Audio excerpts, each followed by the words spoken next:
Luckily, Cryptids and Critters is intended for mature audiences. Many of our topics may involve violent, sexual, or otherwise heavy themes that may be difficult for some listeners.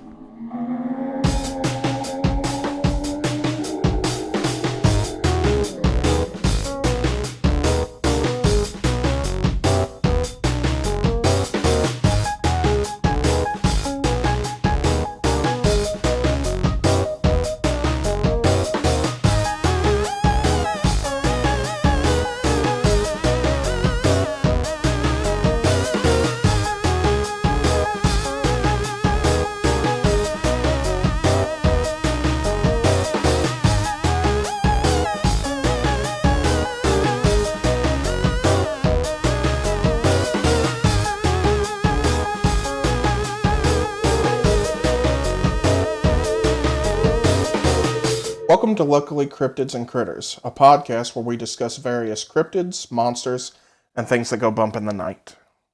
I'm Loki Leigh, your resident armchair anthropologist and Scandinavian scholar. And I'm Lee, your resident redneck and wannabe historian of Slavic and paranormal folklore. So, Lee, how much do you know about La Llorona? La Llorona. I have seen one bad horror movie on the subject. And I have seen, the show, there's a show where it's like paranormal events caught on tape. Mm-hmm. I've seen people sharing cell phone videos of absolutely nothing with a woman screaming in the background and them saying that is what's occurring. So I know it has something to do with a very distraught woman, and that's about it. Okay. Yeah, she's a ghost who roams waterfront areas. She mourns the children whom she drowned. Recurring themes and variations on the La Llorona myth include a white dress, her dress being wet, nocturnal wailing. She's usually seen by waterside since she drowned her children. And her main function really is to, sociologically, her main function is to scare children away from being outside after dark, especially being near bodies of water after dark, because then you might get taken by La Llorona. She's a child stealer, and she's really just kind of like a tragic figure. The origins of La Llorona appear to be pre-colonization, but there are instances of wailing women in Iberian cultures as well as native Mesoamerican cultures. So on both sides of the water. Yeah, on both sides of the water. Also, wailing women are a common theme throughout various different cultures. It's not an uncommon thing. The earliest published reference we have to her is a 19th century sonnet by Mexican poet Manuel Carpio. The poem, however, makes no reference to infanticide. Rather, she's identified as the ghost of a woman named Rosalina who was murdered by her husband. So we also get into a lot of violence against women with the La Llorona topic. Why does La Llorona catch on specifically? If sounds of women crying are common in paranormal or folklore stories from different cultures, why does La Llorona catch on, and who does she catch on with?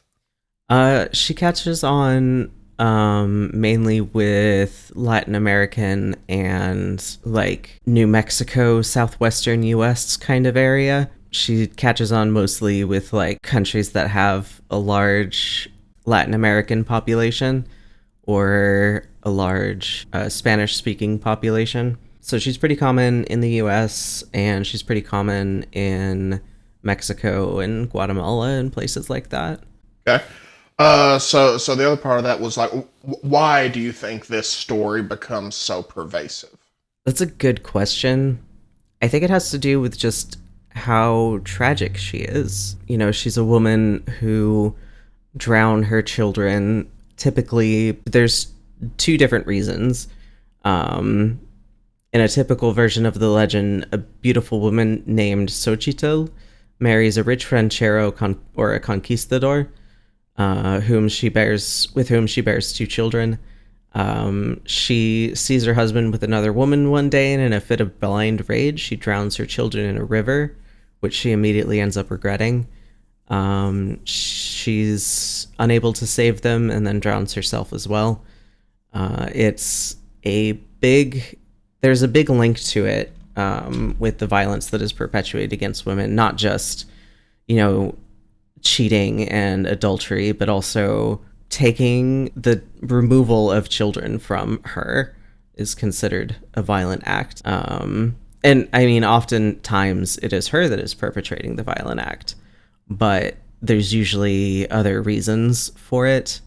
In another version of the story, her children are illegitimate, so she drowns them so that their father can't take them away to be raised by his new wife. She drowns them because she wants to preserve them as hers. And it's very tied to the patriarchal expectations of women in Mexican and Mexican American cultures. Sure. So there's one thing I'd like to dive in a little bit deeper in that. So I think it's pretty clear that the first sociological, societal purpose that her myth serves is to keep children out of the woods at night if they think a scary ghost lady's going to snatch them up. The second is a warning to men not to mistreat women, right? Yeah. And then the one I want to focus in on is the removal of children as a punishment or as an act of violence. So I know that in some cultures, removing children from women is actually a pretty common punishment for violations of social norms Hmm. or for say having mental health issues or anything. How pervasive is that in like cultures where her myth would persist traditionally? Yeah, I don't know so much about Iberian cultures, but definitely in modern Mexican and Southern United States culture, because there is a crisis happening at our border. It is not a swarm of Mexicans that is the crisis. It is how we are treating these people trying to gain better lives that is the crisis. Our government is still very much taking children from their families and rehoming them in the United States with little to no effort in trying to get them reunited with actual family members. Yeah, exactly. Yeah. So this is one of the things that I kind of want to make a point of throughout the podcast, and that I specifically wanted to highlight here is how we often think of these myths as like remnants from the old country or remnants from a past that we have grown beyond. Hmm. But one of the central themes of La Llorona's story is the dangers inherent in removing children from their rightful place with their families. And if we want to think of that as a story of the past, well, then you just look at the headlines from Yeah. our American border today, right? Yes, exactly. And it's its own kind of tragedy. It's its own kind of genocide. They did this to the United States government did this to Native Americans. The Canadian government did this to Native Americans.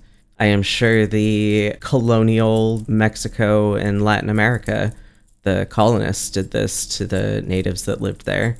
There are instances that point to this being pre-colonization. Scholars have pointed out similarities between La Llorona and Chihuahua, and her spirits, the Chihuahiteo. They're parts of Aztec mythology. The Chihuahiteo were depicted with skeletal faces, much like Chihuahua, and like her, the Chihuahiteo were thought to hunt crossroads and steal children at night. So there is a tie-in to Aztec mythology, but this could also have been born out of the risks of colonization, or the tragedies of colonization, rather. Sure. So it at least reflects like an anxiety over mass violence events, right? Yeah. So we've talked a little bit about like what La Llorona, what the myth does within the culture. Let's talk a little bit about like outside of the culture and popular culture. How has La Llorona been depicted in media for, say, mass media for like entertainment? She's been depicted quite a lot. The story of La Llorona first appeared on film in 1935, titled La Llorona, which was filmed in Mexico. Most recently, Jairo Bustamante directed the Guatemalan film La Llorona, starring Maria Mercedes Coroy.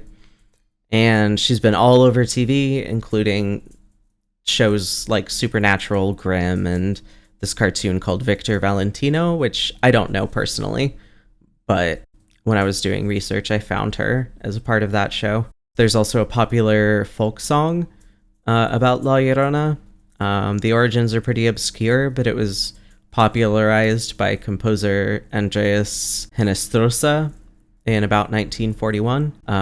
The folk song itself appears to have originated on the Isthmus of Tehuantepec in the southeastern parts of Veracruz and Oaxaca.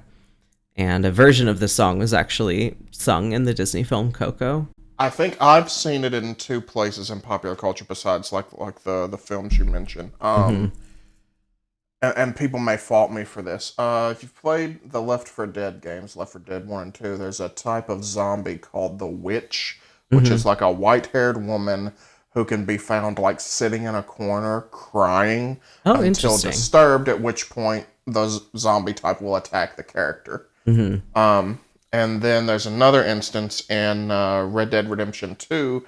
If you're wandering the swamp area of the map at a certain time at night, you may come across a woman wearing a dress crying, and if you try to help her, I think she'll attack you with a knife, and then I think various other people come out of the trees and try to attack you, right? As like Mm-hmm. a jump scare type thing. So this next question may be harder to answer. Have these popular media depictions of the myth changed the myth itself? Like, is there something that existed within the myth originally when it was a folklore part of the originating culture that changed once all these popular media came out? Was anything added or subtracted or maybe diluted, cheapened with the myth? That is a very good question and one I don't have the answer to. Sure. I imagine it could definitely be diluted by appearing so much in popular culture. Like, even with horror films, those are things that we know are fake and we watch them to get scared, but we know that we're safe. We get to experience the thrill of the adrenaline rush without actually being in danger. So I imagine that could dilute La Llorona's um, gravitas, I guess, or her spookiness among children. Like, if kids know that, oh, well, that's just this character from a movie, why would I be afraid of her? So I think a lot of it also would depend on like tone or approach of media, right? Mm-hmm. If the story is taken completely out of context and used for a cheap jump scare, that's different than something that's trying to present and sort of pay homage to a myth, right? Yes, definitely. So the movie I saw, which I would categorize as not a particularly good movie. It came out pretty recently, within the last 3 to 4 years, as part of a very popular horror film franchise. That's as specific as I'll get here. I don't think that that piece of media actually engaged in the cultural importance or really even in the ideas around the subject, right? Mm-hmm. It more used it to create scary imagery, right? Yeah. A creepy white dress lady with long hair coming out of the dark, right? Is more what that was used for. And when you do that, you turn these myths into like cartoons that are worsened, I think, in two particular important ways. One is the cultural context, and then two is just I don't know what to call it. Whether it's a wow factor or you used the word gravitas earlier, and I actually think that's a better word for it, right? And you talked about this as well. it hits a lot less whenever it's taken away from that, right? Mm-hmm. I'm reminded a little bit of the is it the Woman in Black series with a ghost of an older woman haunting the moors at night who tries to steal children, right? I think they made a movie with Daniel Radcliffe.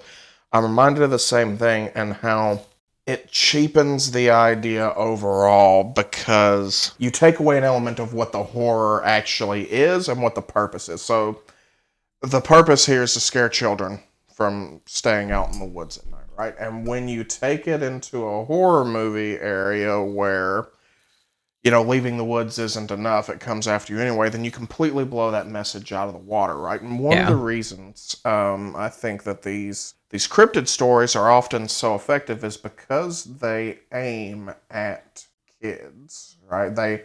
They aim at children, and I'm sure you could vouch for this as well.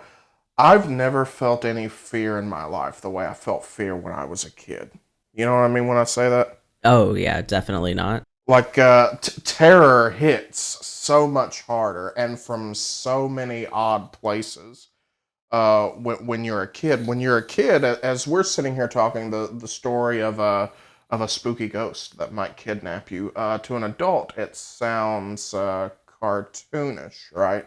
Mm-hmm. But when you're a kid, things like that don't seem that outlandish or scary at all. I think this is a thing that both Shirley Jackson and Guillermo del Toro have talked about in public, is that using the perspective of a child opens you up because children are not as cynical about the bounds of reality. Yeah. So the idea that there could be a woman returned from the dead seeking to avenge her children comes into a place that can be really, really scary and really affecting for a kid and effective as a myth, right? And I worry that long term the Disneyfication of these things Yeah. can make them less cool. I'm trying to sound intellectual about saying like, man, it's just not as cool. Yeah.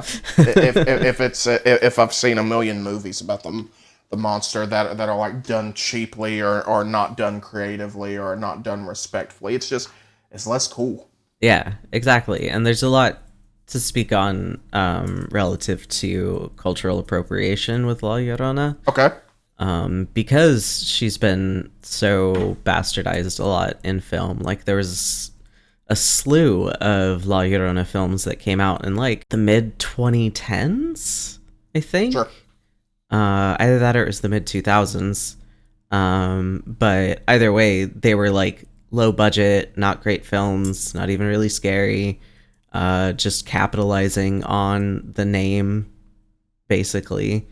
And there's a lot of that. Like, even in Supernatural, their pilot episode was La Llorona, but they never exactly called her that. They, like, took all the aspects of La Llorona and then just called her a white woman, which is a general theme in the world, but this story, from what I remember of seeing this episode, was very much La Llorona, and they just took that and then stripped her of all of her cultural identity and stuck her in the show. I mean, and boy howdy, if you want to talk culture appropriation, how much more on the nose can we get than taking a Mesoamerican folktale and changing the name to The White Woman? Yeah, I mean, exactly. Jesus Christ. All right.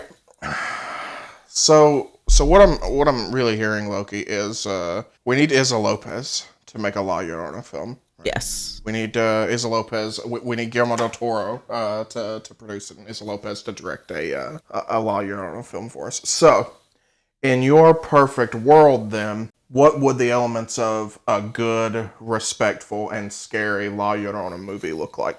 That is a good question. I'm thinking of something along the lines of Mexican Gothic. Very and I guess that's less of a horror movie, but more of a Gothic tale. So interjecting for our listeners who may not know, Mexican Gothic is a new horror novel written by Silvia Moreno Garcia. Tremendous book about sort of eldritch horror and Mexican colonization and the way women are treated within colonial Mexican society. Yeah, Sorry, Loki. it's Please very continue. good. Uh, Tremendous book. yes, if you have not read it or listened to it, you should do so because the audiobook is very good. But anyways, like I would want to see it done with something like that sort of atmosphere.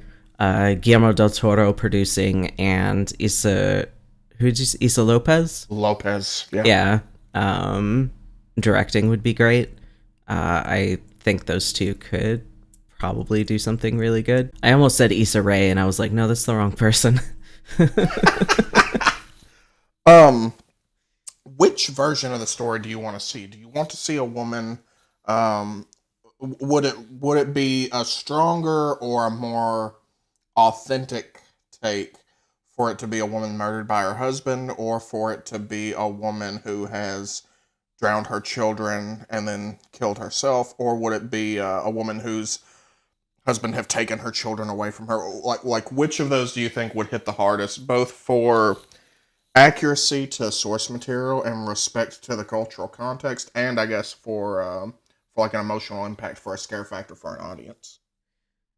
Yeah, I think a good take on it would be to play on the violence against women and the childhood separation. Either have her be an indigenous woman who drowned her children to keep them from being taken by colonialists in Mexico, or have her be a woman who drowned herself after her children were taken from her, and now she spends the whole time as a ghost trying to get her children back, but she doesn't remember what her children look like, so she just takes anybody's children. And yeah, kind of playing on the violence against women and the childhood separation angle, I think would be really good.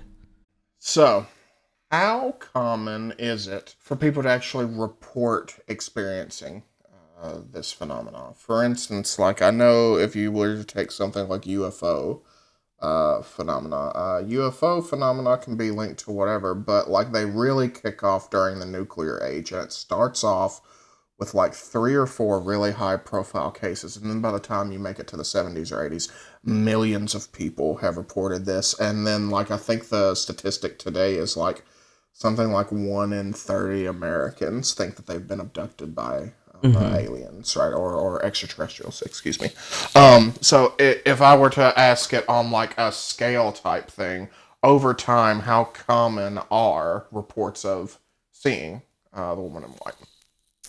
That's a good question. That's not something I looked into. I am sure it is probably a lot more common in Mexico and Southwest American Mexican American families. Um, I don't think it is as common in America in other places other than the Southwest. But she is definitely a figure that is known to people. That's why they make movies about her. Sure, sure. Well, it's so hard to quantify these things, right? Because whenever you look into these things, a lot of times you're not going to find hard numbers because there's nobody anywhere keeping a database, right? Is there like here's a good question for you. Is there a La Llorona sightings hotline the way there is like a Bigfoot sightings hotline, right? I'd be Not shocked if there to was. my knowledge. So no one's actually keeping track of this. So that helps us a little bit more because one of the things that makes me a little bit sad about Bigfoot is how much Bigfoot hunting has become like demystified, and we're trying to quantify it with data. La Llorona still has that little twang of like mystery where it hasn't been studied and quantified on a sort of pseudo scientific scale, right? And that to me is more fun, right? In addition to the questions about you know hard data and whether or not you've ever experienced this, do you have family who told you this story as a kid? Have you seen La Llorona? Do you have like a drunk uncle who told you that he saw La Llorona? Anything like that? No, unfortunately, I don't have any stories like that. My family fell pretty prey to the idea of American assimilationism, which, I mean, it's only been 3 generations since we came over from the States, or since we came over from Mexico.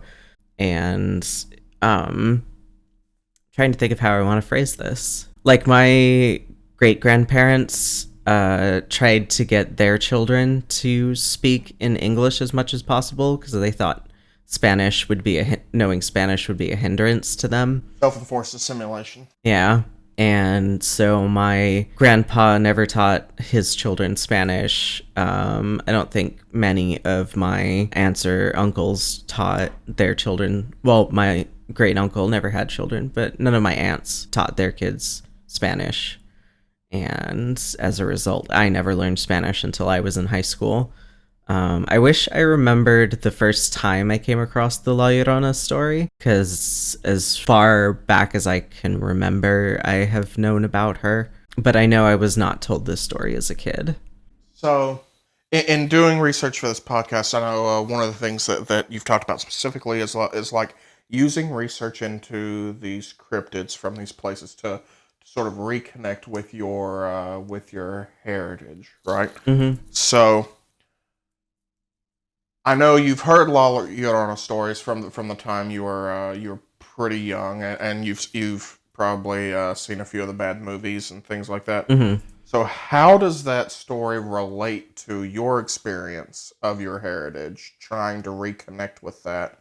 And how did researching it for the podcast for us today, did that help you with that? Did it make you feel further away? How did that work for you? I don't know. That's so hard to quantify. Like, one of the things that I think hindered me in this research was the fact that I don't really know Spanish. So I couldn't go looking at any specific, like, Spanish language websites that talk about her. I couldn't go and get, like, stories directly from, a Mexican American or a Mexican source. So that was a little bit hard. So most of my stuff I pulled off of the Wikipedia, because don't let your professors know, but Wikipedia is generally a pretty fine place to look at things. Never cite the Wikipedia page, kids. Go to the bottom and read where Wikipedia got its shit from. Exactly. So yeah, I did a lot of that, but most of my sources are in English, so it kind of feels it's connecting, but in a distant sort of way. Still from the outside looking in. Yeah. I think that will come up in our next episode for me as well, whenever we end up talking about the phenomenon of Appalachian wilderness voices, right? Mm-hmm. So what are some of the pop culture interpretations, if any, you've seen of La Llorona, that you would consider good? Is the folklore song any good? Any of the movies any good? I like the folklore song. It is very much not about her, like, murdering her children. Right. Let me try and see if I can pull up the lyrics. You came out of the temple one day. I saw you when you passed. The beautiful dress you wore. I thought you were the virgin. Everyone calls me the black but loving. I am like the green chili pepper, spicy but tasty. It's more of like a love song to La Llorona. That's interesting. So right there, we don't get into any of the spooky aspects or anything. So, like, does La Llorona die and come back in the song? Or is the song about loving this girl, and then that plugs in later on and provides context for making the ghost story more tragic? Yeah, I'm reading through more of the lyrics right now. It is a very long song. It is an incredibly long song. Some of them get that way, yeah. Yeah, but it looks to be very, I love you and you have forsaken me, kind of. I mean, that's classic, right? Yeah. For a Mexican folk song, that's if you don't have that, you're not even in the genre. Yeah. Yeah, the very last verse, I guess, is, if because I love you, Llorona, that you want to let me die. If it is because I love you that you want to let me die, let your will be done. Let me die so someone else lives. Ooh, that's nice. Yeah. So, leading in from that then, absolute blandest white bread possible question from me. What does Llorona mean?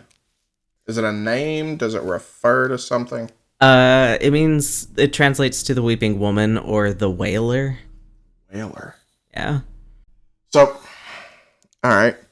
How much of this would you expect results from explaining away animal noises at night in the Oh, woods? probably a lot. There were in indigenous cultures in the Latin American area, jaguars roam around pretty freely. Sure. So that could definitely be mistaken as a wailing woman, or even howler monkeys, I think, are in Latin America. Shit, that wouldn't even occur to me. All right. Good question for Alex. Can we get a howler monkey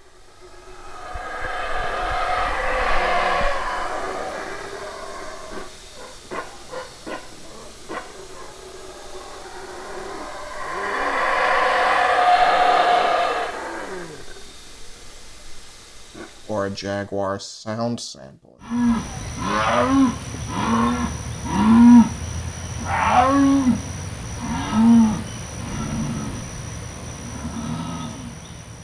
Because the thing I think of is a lot of the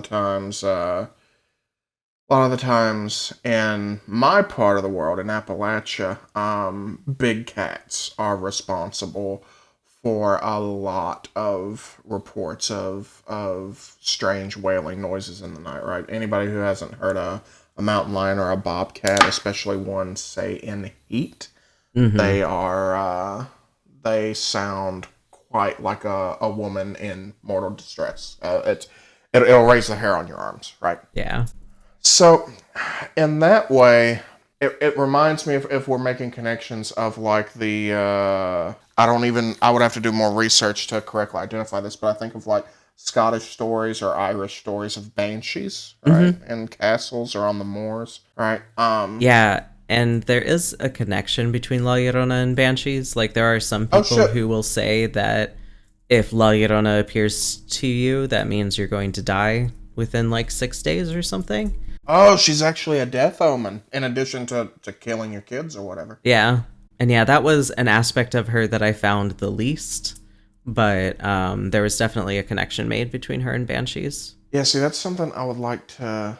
I would like to see a larger study on that, and this is one of the things I think we're going to find as a limitation for us overall. Is like neither of us, I think, have access to JSTOR or anything to dig into like academic journal articles, and a bunch of the stuff that's written in open source is just so it's very like 90s blood dripping font blogs trying to still tell spooky stories more than it is like trying to get at something, and that can complicate our efforts here to try to look at a monster or look at a cryptid from an anthropological or historical point of Yeah. view.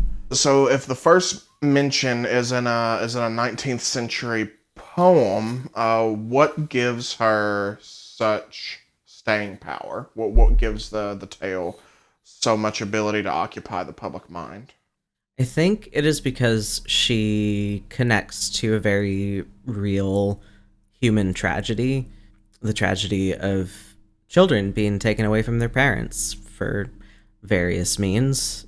In some myths, it's her family that have killed her children for whatever reason, and in some myths, it's she that's drowned her children for various different reasons. And I think it's just that specific tragedy of infanticide is so strong and brings such a visceral reaction that it's hard to discount her and just let her fall by the wayside. If I were, say, to visit a place where La Llorona has been seen, say if I were to visit an area of Mexico or the southwestern United States, where would I expect to encounter her? By water, generally. She's usually found near different bodies of water. She likes hanging around bridges. She's definitely very much a hey, please don't get drowned, children kind of myth. So is this used then? So the water connection there is pretty easy to make, right? She drowned her kids, so Hmm. she hangs around the bog or the river or the swamp or the creek where her children were drowned. Um, does this story get a lot of play then for encouraging children to stay out of water, or is it more to stay out of wild areas altogether? I think it's a little bit of both because there is some also stories that just say, hey, if you go wandering out after dark, you might get taken by La Llorona. But she does have such a big, strong connection to water that it is also, I think it's both. I was thinking, I've heard stories before, um, about, for instance, like female water spirits Hmm. that will grab fishermen off of their boats for being drunk or for being bad husbands, Hmm.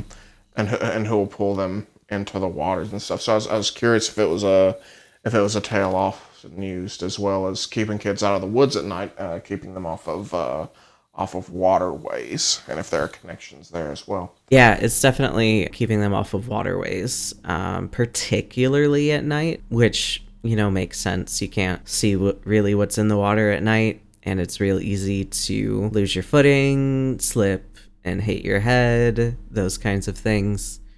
It's real easy to accidentally drown in a river at night. Oh, of course. So I guess then my final question, sort of as we wind down and lose ourselves on time here, would be: did colonization, in the southwestern U.S. region or in the Central American or even South American region, did that change the story over time?